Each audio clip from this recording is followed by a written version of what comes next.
It's all really, really sad, but the reality is that tanking is just part of the NBA today. It has taken that turn. I don't know if I just wasn't as in tune with the league enough growing up because I was more of a late bloomer onto the Raptors and NBA scene. I've been a Raptors fan my whole life, but like as invested as I was, I didn't grow up in a basketball household. So right around, you know, maybe even 2008, 2009, 2010 range, that's when I started really caring about the Raptors. And yeah, there were some bad years then before things started to take a turn in the early to mid 2010s. But I don't know if I just missed it, but it feels like the tanking epidemic has taken on new heights in the last few years of the NBA.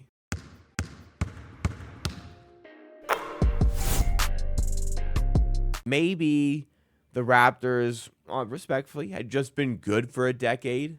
They were just good for a decade. So I spent 10 years not caring really about the tank. I spent 10 years worrying about winning basketball games. Wasn't really looking at the bottom of the league. But up until the trust the process Philadelphia 76ers, wasn't really a relevant thing that was being discussed in the media. I don't know if that's just me being more newer to the scene, being younger. I haven't been around as much as most of the audience that I bring on this channel. That's fact. That's not, opinion. That's just fact. It's based on the numbers. There are a bunch of people around my age as well, but I just, it feels like it has gotten worse in the last 5-6 years, and it feels like it is only going in that direction. But this is the league that the NBA has created for themselves. The entire league has no choice. They have no choice but the tank. A bunch of the league. Like, what is the sense? Honestly, what is the sense of being the Raptors right now? A 22-win team. They are 5 games out of the play-in tournament. What is the sense of trying to make it? Like, I know the NBA implemented this play-in tournament as a way to extend the regular season in a way. And I didn't like the play-in tournament when it was introduced. I came around on it because all of a sudden there were games in March that were becoming a lot more meaningful for winning, for making the play-in tournament. There were teams in 11th, 12th who just wanted to get in. And I think that's relevant for the Western Conference, to be fair. And it's just the East is having such like this, I don't know if it's historic, but it's a really, really, really bad season for the East. But I don't know if this is just an East problem because, you've got teams under 500 in 7th with the Atlanta Hawks who are 31 and 34. Maybe it's more relevant to the West where you've got the Phoenix Suns in 11th who really do want to make the playoffs. They're just absolutely freaking terrible. The Mavericks, look, if the Mavericks didn't blow up their team and they weren't facing an apocalypse, they'd be, challenging for a top 8 spot, maybe even a top 6 spot, but they're in 10th here. But other than that, I guess nobody else really challenging. So the play-in tournament kind of matters here. Like, the Kings would have been really upset to miss out altogether, as would the Mavericks, as would the Suns, and one of them is going to miss out. One of them is going to miss out because the Blazers, I don't think the Blazers will catch, but it's not, I guess, entirely impossible at this point. So the play-in, I guess, makes sense in a way here.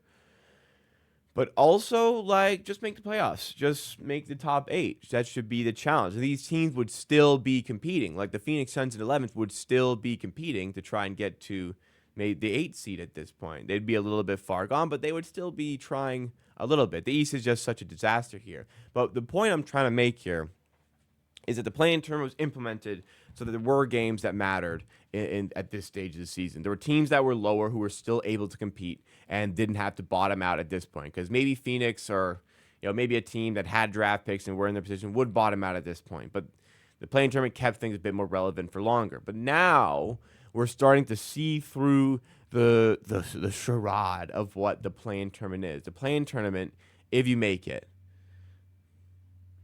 now, if you're a 9 or 10 seed, you've got to win 2 games in a row.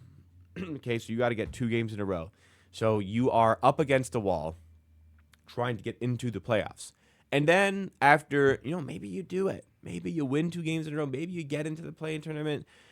Well, now you play the 1 seed, Oklahoma City Thunder. Great. You're getting swept. Maybe you're losing 5, but you're probably not winning that series. You're very, very, very unlikely to win that series.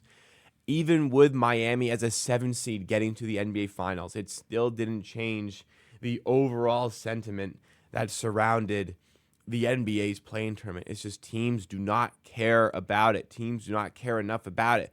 And for so long, the NBA had this thing where teams were caring late on into the season when there was only 8 playoff spots. I remember watching teams battle it out for the 8 seed. And even then again, like if you're the 8 seed, you play the 1 seed and you probably lose. You probably get swept. Like, yeah, I guess so, but there was something the NBA had.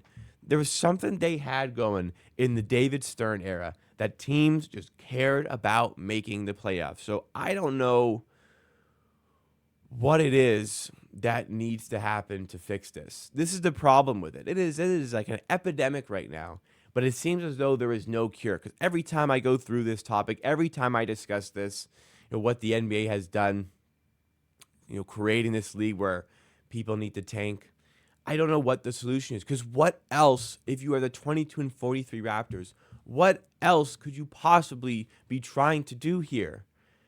Make a late push for the play-in tournament you may not even get, and then you sacrifice your draft position. Why not maximize your draft position at this exact point? Like, so many teams have been rewarded with all these fantastic players because they have tanked. And for a lot of these teams that are bad, there is no other way of bringing in top-tier talent.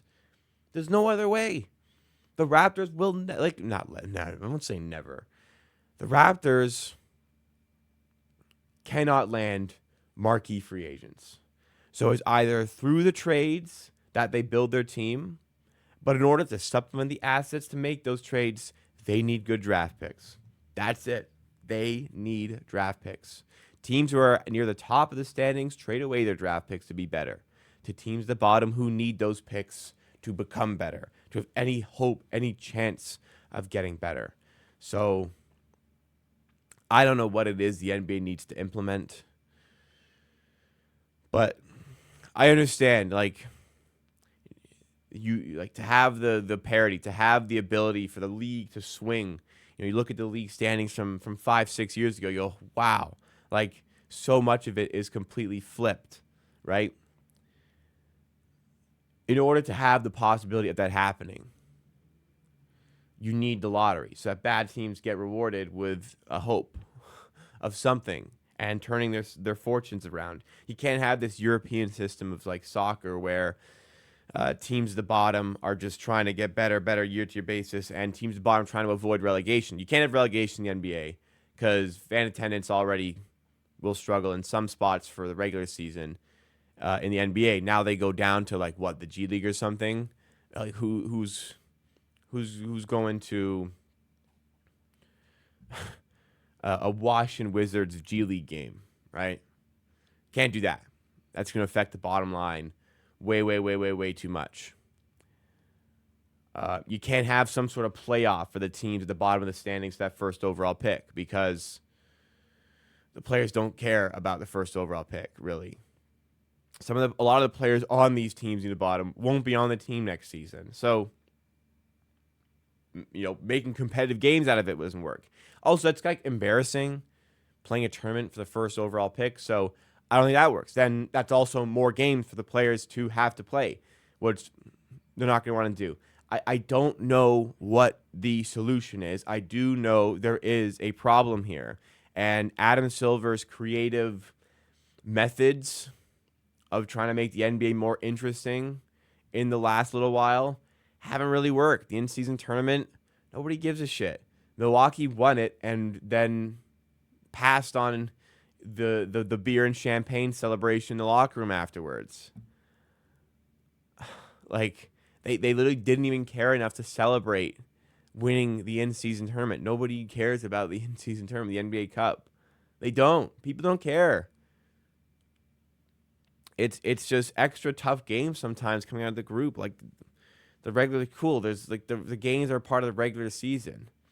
Teams are gonna try and win, but dude, how much do they care? Like it's a tiny bit more that it's an NBA Cup game.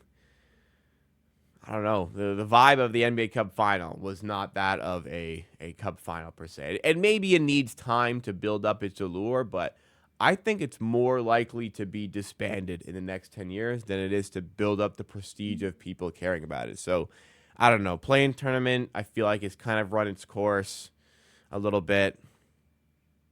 Maybe they got to bring it back to like the bubble season where you need to be within a certain amount of games of the team above you in the playoff spot to qualify for that playoff, that play-in tournament where you had to win both games in a row against them. I don't know.